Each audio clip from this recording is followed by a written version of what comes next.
ನಮಸ್ಕಾರ. ರಿವ್ಯೂ ಚಾನಲ್ಗೆ ಸ್ವಾಗತ. ನಾನು ಸೌಖ್ಯ ಗಾಂವ್ಕರ್. ಕೈ ಶಾಸಕನಿಂದ ಇದೆಂಥ ಕಾಂಟ್ರವರ್ಸಿ.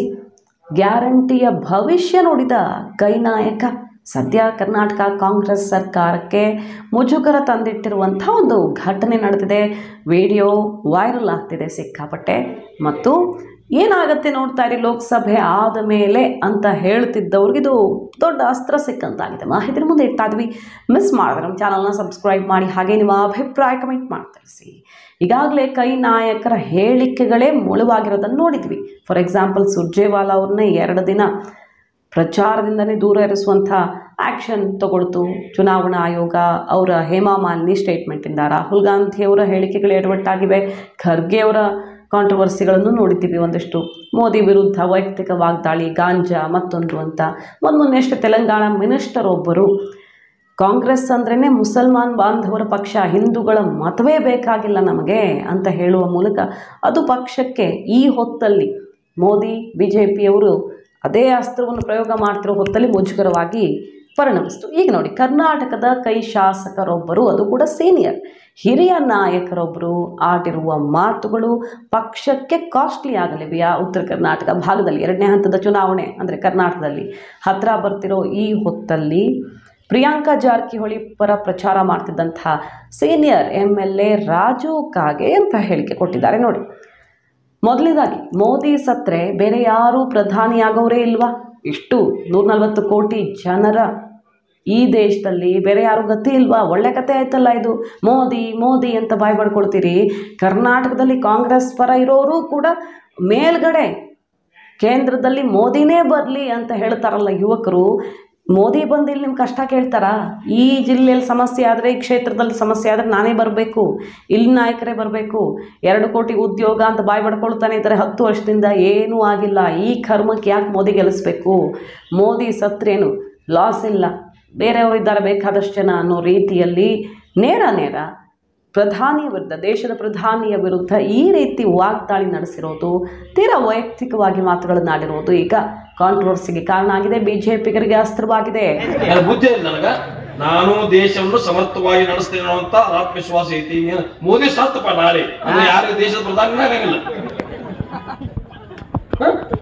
ಮೋದಿ ಅವ್ರು ತಿಳ್ಕೊಂಡ್ರೆ ಯಾರು ನಮಗೆ 140 ಕೋಟಿ ಜನಸಂಖ್ಯೆ ಒಳಗ ಪ್ರಧಾನಮಂತ್ರಿ ಆಗೋರು ಯಾರೂ ಇಲ್ಲ.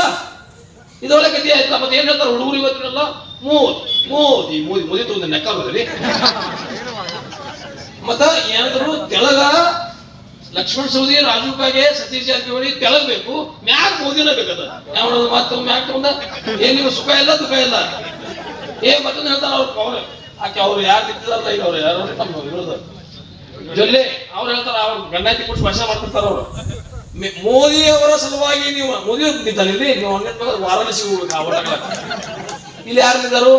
ಇವ್ ಅವ್ರ ಹೇಳ್ತಾರ ಮೋದಿ ನೋಡಿ ಓಟ್ ಹಾಕಿರ್ತಾರೆ. ಮೋದಿ ನೋಡಿ ನಾವು ಓಟ್ ಹಾಕ್ತೇವಲ್ಲ, ನೀವು ನಿಂತವ ನೀ ಏನ್ ಮಾಡಿದ್ರಿ ಬೇಕಲ್ಲ. ಮೋದಿಯನ್ನು ಪ್ರಶ್ನೆ ಬರಲ್ಲ ಅಲ್ಲಿ. ಯಾವಾಗ ನಾವು ಮೋದಿ ಇಲ್ಲಿ ನಿಮ್ಗೆ ಯಾರು ಮೋದಿ ಬರೋದ್ರು ನಾವು ಅವನು ಮತ್ತೆ ಮೋದಿನ ಏನ್ ನೋಡಿದ್ರೆ ಮ್ಯಾಗ ನೀವು ಬಾ ಚಂದ ಹಾಕೋತಾನು. ಅವ್ನು ಗೊತ್ತಿಲ್ಲ ನಿಮ್ಗೆ. ಅವನು 3,000 ಕೋಟಿ ರೂಪಾಯಿ ವಿಮಾನ ಐತಿ. ಒಂದು ವರ್ಷಕ್ಕೆ ಅವ್ನು ಡ್ರೆಸ್ ಇರ್ತದ ಹೇಳ್ರಿ, 4 ಲಕ್ಷ 5 ಲಕ್ಷ ಒಂದೊಂದು ಡ್ರೆಸ್ ಅದಾವ. ನಮ್ಗೆ ಅವನು 4 ಲಕ್ಷ ರೂಪಾಯಿ ಕೊಟ್ಟಿದ್ರೆ ನನ್ನ ಸಂಸಾರ ಬಿಡ್ತೀವಿ ನಾವು. ಏನು ಸ್ವಾಮಿ ಆತೇವೆ.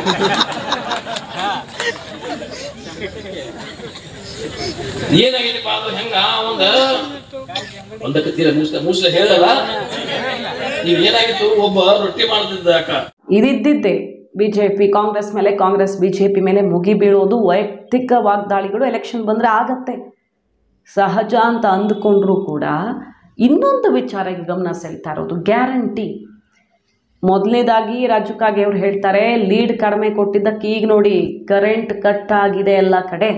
ಈಗ ಕರೆಂಟ್ ಕಟ್ ಮಾಡ್ತಿದ್ದೀವಿ, ನಾಳೆ ಬಂದ್ ಮಾಡ್ತೀವಿ. ನೆನಪಿರಲಿ, ಲೋಕಸಭೆಯಲ್ಲಿ ಏನಾದರೂ ಒಳ್ಳೆ ಲೀಡ್ ಕೊಡ್ತಿದ್ರೆ, ಸೀಟ್ಸ್ ಕೊಡದೇ ಇದ್ದರೆ ನಾಳೆ ಕರೆಂಟೇ ಬಂದ್ ಆಗತ್ತೆ ಅನ್ನುವ ಮೂಲಕ ಗ್ಯಾರಂಟಿಯ ಭವಿಷ್ಯವನ್ನು ನೋಡಿದ್ರೆ ಕರ್ನಾಟಕದಲ್ಲಿ ಗ್ಯಾರಂಟಿಯ ಕಥೆ ಏನಾಗುತ್ತೆ ನಾಳೆಗೆ ಅನ್ನೋದ್ರ ಬಗ್ಗೆ ಮತ್ತೊಮ್ಮೆ ಈ ಸ್ಟೇಟ್ಮೆಂಟ್ ಈಗ ಆಕ್ರೋಶಕ್ಕೆ ಗುರಿಯಾಗಿರೋದು. ಮಾಗಡಿ ಬಾಲಕೃಷ್ಣ ಅವರ ಹೇಳಿಕೆ ಆಯಿತು.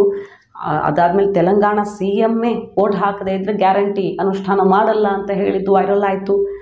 ಇಲ್ಲಿನ ನಾಯಕರು ಸುಮಾರು ಜನ ಗ್ಯಾರಂಟಿ ಬೇಕು ಅಂದರೆ ಓಟ್ ಹಾಕಿ, ಇಲ್ಲ ನೀವು ಗ್ಯಾರಂಟಿ ತಿರಸ್ಕರಿಸಿದ್ದೀರಿ ಅನ್ನುವ ಅರ್ಥ ಮಾಡ್ಕೊಳ್ತೀವಿ ನಾವು, ಗ್ಯಾರಂಟಿ ಯಾಕೆ ಬಿಡಿ, ಅದಾದಮೇಲೆ ಮೋದಿನೇ ನಂಬ್ಕೊಳ್ಳಿ ಅಂತ ಆಕ್ರೋಶ ವ್ಯಕ್ತಪಡಿಸಿದ್ದಾಯಿತು. ಈಗ ಎಲೆಕ್ಷನ್ ನಡೀತಿರೋ ಹೊತ್ತಲ್ಲಿ ರಾಜು ಕಾಗೆ ಅವರ ಈ ಸ್ಟೇಟ್ಮೆಂಟ್, ಕರೆಂಟ್ ಕಟ್ ಈಗ ಈ ಬಿಸಿಯನ್ನು ರಾಜ್ಯ ಅನುಭವಿಸ್ತಿದೆ ಎಷ್ಟು ಸಮಸ್ಯೆ ಅಂತ, ನಾಳೆ ಎಲ್ಲ ಬಂದ್ ಮಾಡಿಬಿಡ್ತೀವಿ, ಕರೆಂಟನ್ನೇ ಬಂದ್ ಮಾಡ್ತೀವಿ ಅನ್ನೋ ಮೂಲಕ ಈ ರೀತಿ ಬ್ಲ್ಯಾಕ್ ಮೇಲ್ ಮಾಡಿ ಹಾಗಾದರೆ ಮತದಾರರನ್ನು ಹೆದರಿಸಿ ಬೆದರಿಸಿ ಓಟ್ ತಗೊಳ್ಳೋ ಪ್ರಯತ್ನ ಮಾಡ್ತಿದ್ದಾರಾ? ಗ್ಯಾರಂಟಿಯ ಆಮಿಷದೊಂದಿಗೆ ಮತ ಹಾಕಿಸ್ಕೊಳ್ಳುವಂಥ ಒತ್ತಡದಲ್ಲಿ ಜನರನ್ನು ಸಿಲುಕಿಸುವಂಥ ಲೆಕ್ಕವ ಇದು? ಒಂದು ಅರ್ಥ ಆಗ್ತಿಲ್ಲ.